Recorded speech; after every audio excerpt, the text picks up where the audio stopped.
Artificial intelligence is a technology that has been clouded by confusion for decades. Popular culture has painted the technology as untrustworthy and dangerous, and this largely stems from a lack of understanding about the topic. Now, the theme of our stimulus material, which centers around the use of technology, has allowed me to explore the topic and formulate my own opinion in regards to the discussion surrounding the tech.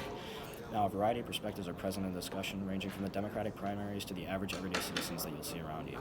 Now, you'll notice that almost everyone has their own opinion on this technology, as many believe that this will be society's savior or our downfall. And public distrust in the technology is not a new concept, and this idea is demonstrated in source C of our stimulus material.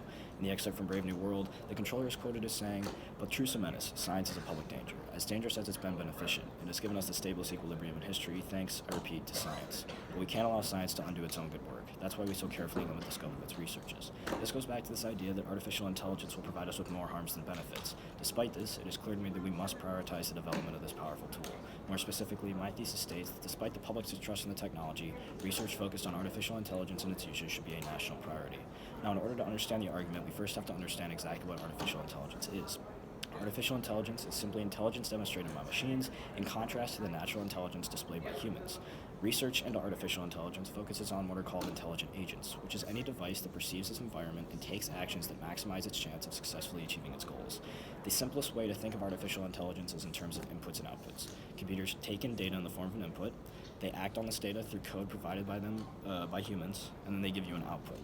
Now, the counterargument against artificial intelligence is best summarized by Source D. Source D lists common responses, common themes present in responses to a question posed by researchers at the Pew Research Center that stated, "How will changes in digital life impact people's overall well-being physically and mentally?" The document states that the pace of digital change invites threats to human interaction, security, democracy, jobs, and privacy. The issue with this argument, excluding the point about jobs, is that it is not supported by credible evidence. Rather, it goes back to this idea that the counterargument is mainly centered around a misunderstanding of technology, and that we actually see that artificial intelligence will improve many of the things listed in the quote from Source D.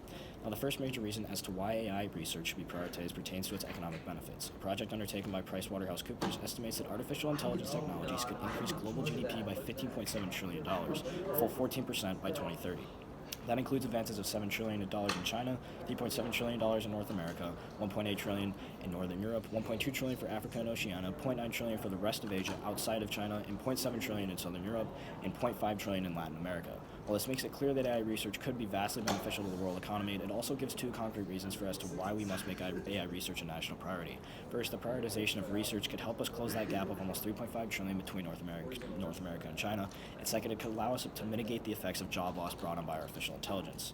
Now, the second reason as to why research should be prioritized pertains to our national security. According to the Brookings Institute 19, AI plays a substantial role in national defense. Through its Project Maven, the American military is deploying AI to sift through the massive troves of data and video captured by surveillance and then alert human analysts of patterns where there is abnormal or suspicious activity. According to Deputy Secretary of Defense Patrick Shanahan, the goal of emerging technologies in this area is to meet our warfighters' needs and to increase the speed and agility of technology development and procurement. They further this by stating, "Preparing for hyperwar and defending critical cyber networks must become a high priority because China, Russia, North Korea, and other countries are putting substantial resources into AI.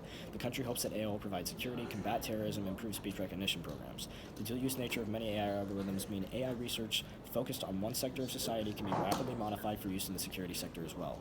Now, clearly, AI research must be prioritized for these reasons, as the safety of benefits at home and for our troops abroad is something that everyone can get behind. The final reason AI research must be prioritized is due to its numerous benefits for our nation's cities.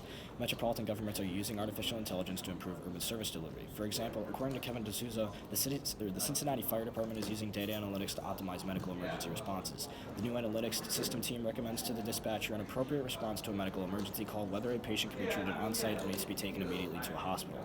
By taking into account several factors such as type of call, location, weather, and similar calls, they're able to better prioritize which calls need more attention. Cities want more, however. The Brookings Institute states that through these and other means, metropolitan areas are leading the country in the deployment of AI solutions. Indeed, according to the National League of Cities report, 66% of American cities are investing in smart city technology, and among the top applications noted in the report are smart meters for utilities, intelligent traffic signals, e-government applications, Wi-Fi kiosks, and radio frequency identification sensors at pavement. A focus on AI research could clearly benefit millions of our nation's citizens and can clearly benefit the lives of civilians living as citizens.